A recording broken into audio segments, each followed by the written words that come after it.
Hey guys, welcome to another episode of SEO on Air. Today we have Mattan Danino. Mattan, welcome to our show. Thanks for having me. Great. So Mattan is a recognized thought leader, guys. So he's been doing business growth consulting. He's the founder and CEO at WEBITMD. He's an industry contributor and he has published a lot of materials about growth hacking, about the full stack marketing and stuff on HubSpot, Entrepreneur Magazine, Huffington Post, and Inc. magazine. So he's also done a lot of guest lectures at the University of California. So we have a solid set of credentials. Mattan, welcome to our show once again. Yeah, thank you so much. Great. So Mattan, the main topic for the show today is that we're going to cover about full stack marketing and how it's going to have an impact on e-commerce and B2B business growth. And it'll be great if you could share a few insights around it. So shall we jump in? Absolutely. Great. So, Mattan, first and foremost, why full funnel marketing? Everybody talks about paid marketing. They talk about SEO. Everything is there, but why is that you're talking about full funnel marketing? Why is it so important? Is it different from the traditional marketing funnels that we usually talk about? Yeah, it is. I mean, I think what's important here is as an agency or even as an in-house marketer, I think people need to be focused on the things that drive bottom line conversions and revenue. So we all know that the things at the top of the funnel, like you mentioned, SEO, paid media, social, these are all important, yes, but these are just the tactics that would get eyes or visitors to a website. But what happens thereafter, I think, is really what's equally as important, if not more important. How do you actually drive them through their experience on the website and eventually into revenue? So, that idea of nurturing folks all the way through the funnel and eventually into a conversion, it shouldn't just be a metric around improving rankings or, driving down the cost per acquisition, let's say on paid media, but it really should be a conversation around customers and clients and revenue. Great. So when it comes to SEO agencies like us, so we are also, targeting keywords like top funnel keywords, mid funnel and the bottom funnel keywords. So is this like you mentioned, SEO as a complete, traffic generator, it fits in the top of the funnel, right? So is this something different than what we are trying to do from, the way that we are targeting the keywords from an SEO perspective, or is this something different that you're saying?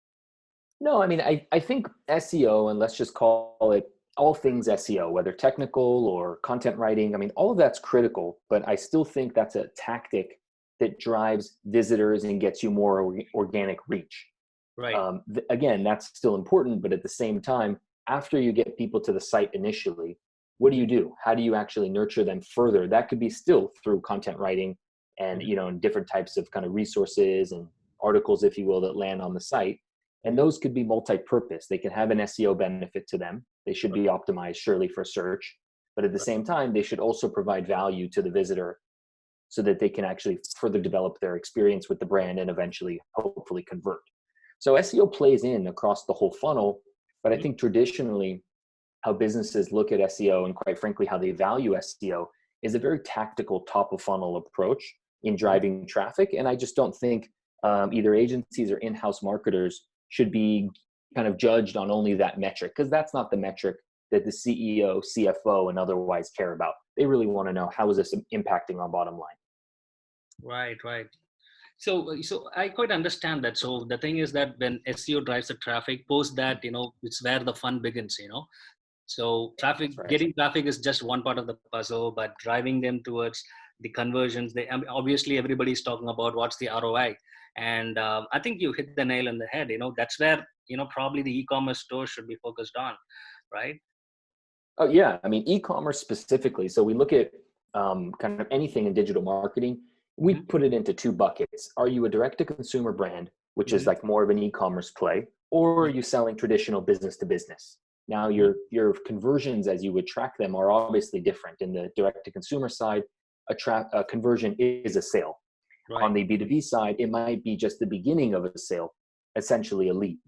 So a qualified lead that could be generated on the B2B side is really a marketing qualified lead. That still needs to be nurtured and educated further until they're actually a sales opportunity that a traditional sales team would engage with for a demo or a follow-up or proposal or whatever.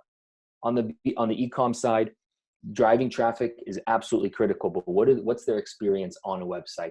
How do they get through shopping, through categories, eventually add to cart? Do they stay on the cart, right? There's a lot of abandoned cart tactics as well. But Right. eventually, how do they finally hit the checkout button, input their credit card information, and get a payment receipt? I mean, so looking at that, I think it's important so that you understand how to track the conversions, and also, again, how do the tactics at the top of the funnel, which are still absolutely critical, but how do they drive things all the way through into dollars? Right. Right.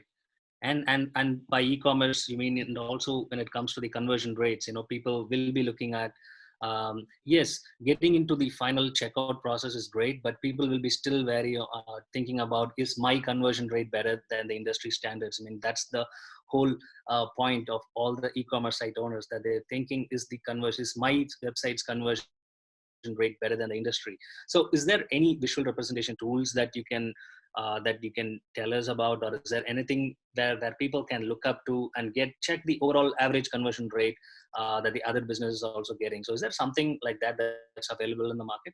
Yeah, like a competitor analysis tool. Mm-hmm. Yeah. Yeah, sure. Yeah, no, there's a few of them. Mm-hmm. I mean, what I would say, first of all, let's talk some general numbers. The 2% magic number that a lot of e-commerce kind of floats around is, can you essentially convert into revenue, essentially into checkouts, Right. 2% of the total visitors that come to a site? If Mm-hmm. you're doing 2.5%, 3%, 4 or 5%, that's very strong. Right. If you're doing sub 2%, I would argue that there's something with the product itself, whether, price, photography, presentation, in general, the product, or actually the website experience that's contributing to a lower conversion Mm-hmm. rate. You also have to look at traffic and see what's the quality of the traffic that we're generating. Is it very kind of top of funnel traffic? People who are just learning about a brand, for example, in e-commerce, they might not be ready to check out. Mm-hmm. Or is it people who are searching for a solution for something? They run a search query on through organic or through a paid media ad, but nonetheless, they're searching for a solution to something that they need. Then they find a site that offers that product. That chance of conversion is quite higher. So Right. looking at the competitors, a few that we play with all the time, SpyFu is a fantastic tool Mm-hmm. to get some competitor analysis, see what people are spending, as Mm-hmm. well as kind of overall traffic to the site. Right. I like Lucky Orange a lot. A great tool that, if you're familiar, Lucky Orange allows you to track website visitors, Right. traditional heat map and kind of usability studies that many tools have out there. But I like Lucky Orange a lot because it actually gives you a live video of the user experience. And Right. in the e-commerce world, understanding exactly how people scrolled, what they clicked on, more importantly, what they didn't click on, Mm-hmm. I think is really critical information. So they do a great job at that. Very inefficient, or excuse me, very cheap tools, if you will. They're not very expensive, and the data that you can get out of them, very resourceful. So SpyFu again for some competitor analysis, and then Mm-hmm. Lucky Orange is a great tool to track usability on a website. Okay, great. We got to check that out. Haven't heard of it.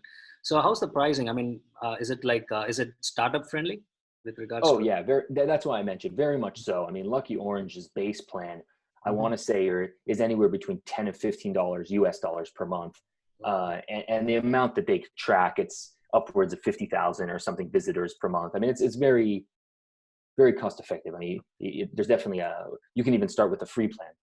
Right. And similarly on SpyFlu, I know SpyFlu also has some free plans. I want to say their paid subscriptions about $100 a month Mm-hmm. that we use as an agency. But I do think if you're an end user, it's substantially cheaper than that. But both tools have free versions and surely worth playing with. Yeah, absolutely. We got to check that out. So Yeah.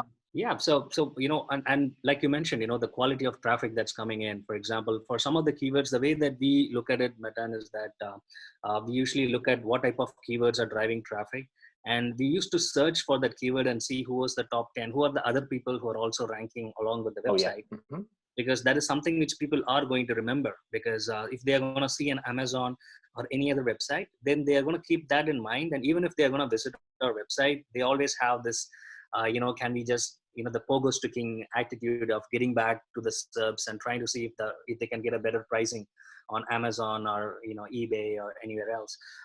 So then these kind of lot of challenges when it's going to be for an e-commerce site owner, especially if he's going to have a lot of competition back from Amazon and all the others.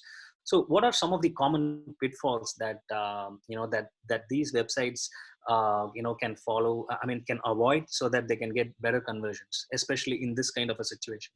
You're saying going up against like an Amazon of the world?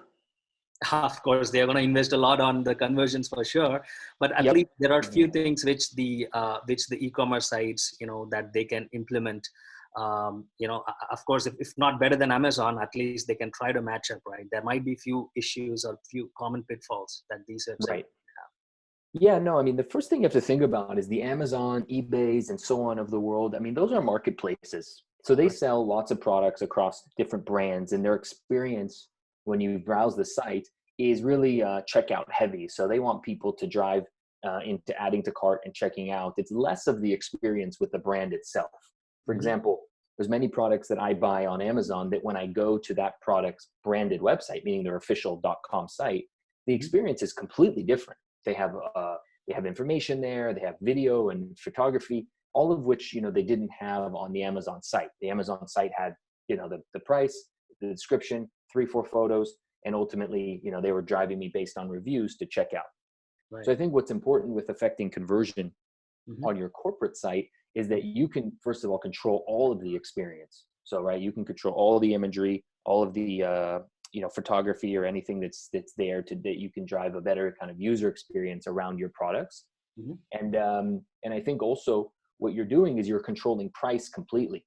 I think what I've heard as a common issue with Amazon and other retailers is that first of all, you're giving them a margin, and so you can't control kind of the price that the product is sold for completely, and also marginally you make less. And so I always encourage people to do all that they can to drive direct sales, through their .com site. And of course, that's where the healthiest piece of business is. Great. So that's a good point. Actually, when looking at the e-commerce, like when you're looking at sites like Amazon, they're always trying to bombard with a lot of other ads as well. So, it's quite going to be, buy now kind of a Sure, exactly. kind of approach, right? But here we're looking more of a educated guess and also giving more information. And also it'll be an advantage for websites which is niche specific, right? So rather than trying to be an Amazon, the site owners could pick up a niche, and if they're mastering it, then people will have much more comfort in checking out, isn't it? Yeah, and you'll see that. You'll find that across websites, again, for a single brand or websites that only focus, let's say, on women's fashion or on travel, hospitality.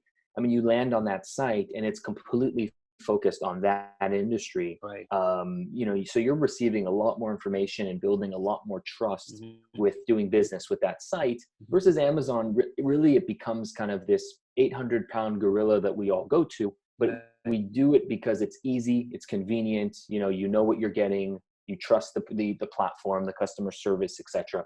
But you really lose the experience with the brand. Yeah, true.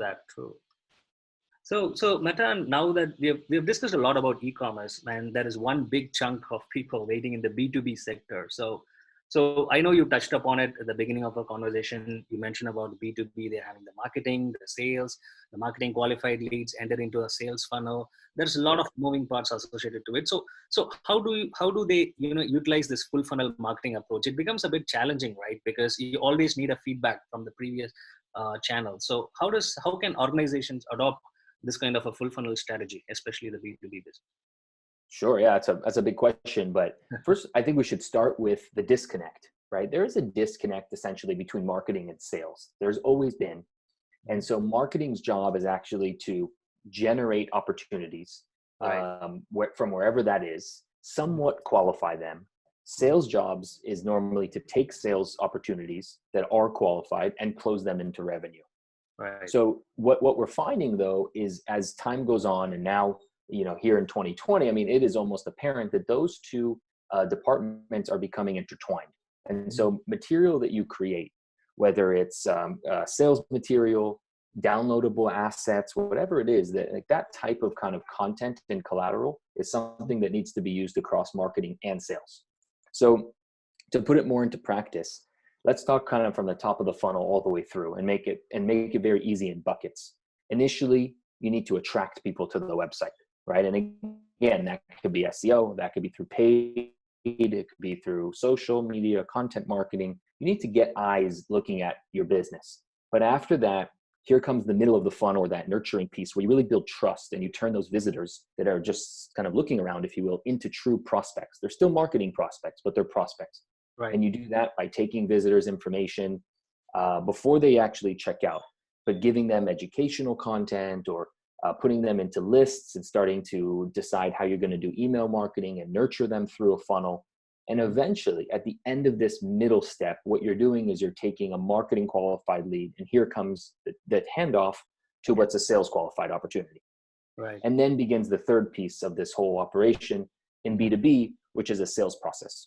Right. What we found for many B2B companies is their sales process is just not defined. Every salesperson essentially does what they think is kind of the best and the most efficient use of their time. True. I don't think that it's that effective. And so when you actually start defining sales process, then we'll talk about here implementing some sales technology. I believe what you do is you build tremendous efficiency and effectiveness within your team, and it just turns into more dollars. True. So yeah, it all begins with that marketing, making the sales job effortless with the proper lead handover.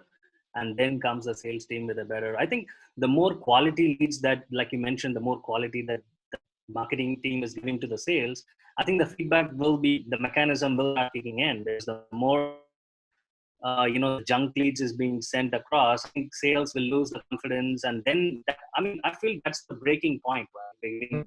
That's when main divide starts happening.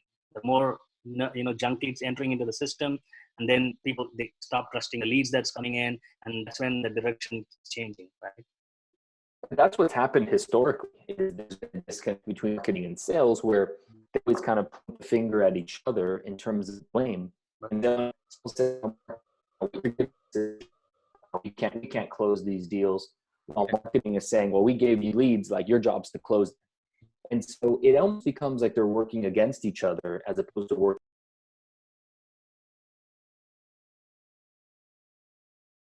Do need is we need to feel that we build trust with that brand. We feel educated, and there's some opportunity there where we think that we could benefit from what we're buying. Right. So what this growth stack's all about is it's essentially our whole approach to how we believe people consume information and how they make purchase decisions. So from initially getting awareness of a brand, through building that trust and giving them content and educational material, and using technology to assist them to doing that. Again, this doesn't have to be done by a human, because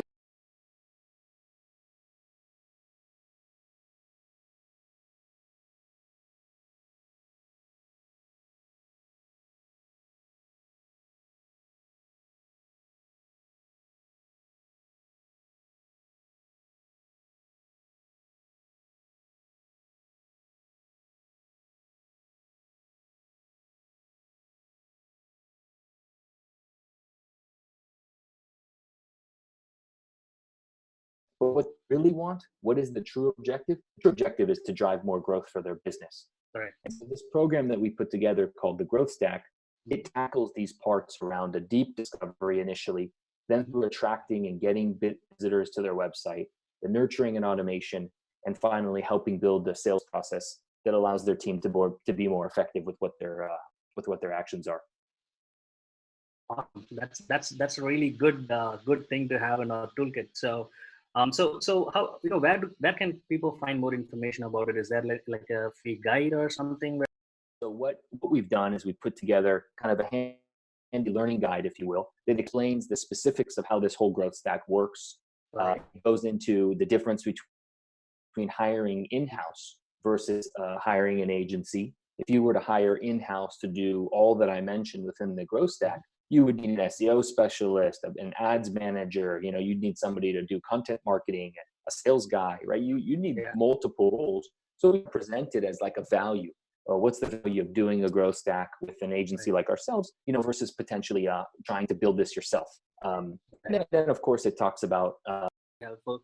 I mean, we ourselves are going to try it for sure, Mattan, because like you mentioned, in our business also, we're focusing more on driving traffic and then and then that's it. We're just looking at there is a big gap between what happens after to that. Yes, we do have few contact forms and stuff, but like you mentioned, the middle portion, right, the middle of the funnel that you're talking about, the engagement, and then converting it into a sale. I think that's where the whole content marketing, the whole thing kicks in. I think it should be a great read. I request the visitors or the people who are listening to this podcast, it's not just about downloading some ebook or something. It's just, try to learn, because there's like loads of information that's been shared. Sure. And these are like golden nuggets. It's not like a simple thing where you want to learn about how to do SEO, but this is like the real deal. So we'll definitely link out to the users, and I mean, you'll be able to find that link somewhere in the show notes, guys, whoever is listening to this. And Mattan, thank you so much for putting together such a great valuable piece. And I hope you're giving it for free. Oh yeah, absolutely. For us, this is all educational. This isn't meant to necessarily drive business directly. As you can imagine, this is our middle of the funnel. When I see people who come in who download this guide, for me, that's a qualified lead, but I still don't reach out to them. I allow them to download the guide, to read it. I see that they come back to the website. Maybe they read another few blog posts. Like, to me, those are the actions that you want a user to take before they raise their hand and say, hey, I'm interested in speaking. And as you can imagine, in the sales process, especially in B2B, when somebody's already done all those actions, they're very qualified. And I've had people already on our first phone call pick up the phone and say, hey, Mattan, I don't need you to tell me what the growth stack's all about. I don't need you to sell me on why you guys are great or what. I don't need that. I've already done that homework. I'm here to talk about my business and how you guys could potentially help me grow. And if you could imagine, I mean, that's half of the sales process is already done. Absolutely. I don't have to prove anything about ourselves. I immediately start talking about their business. And for anybody who's taken kind of a sales 101, what you want is you want the person who you're selling to do most of the speaking. And that's the way that you kind of allow them to do that. You immediately build trust with all that they've done, actions themselves. Now you jump on a call, they're telling you about their business. All you're doing is kind of determining if you think you can help them or not. And that's a good position to be in. Absolutely. Well, that's a great thing to do. I mean, you're just practicing. I mean, you're just walking the talk. It's not just about, showing up a few strategies, but you're following it yourself. So it's really good to know, Mattan. That's the reason why we love speaking with people like you. It's not just about talking some strategies. It's about people who are following what they're saying. And here we are. And if you guys want more information about it, check out webitmd.com. We'll be linking the site as well as the ebook or the free guide, which Mattan was talking about. We'll be linking to it. And Mattan, thank you so much for taking your time. I know you're a busy man. Thank you so much for taking your time out and coming to the show. Sure thing. Yeah, thanks for having me. Great. Cool. Thank you, guys. Have a great day. Please leave your comments and any suggestions that you have. We are doing this from the start. We are just trying to improve it day by day. So your feedback will be really helpful for us. Thank you so much for listening.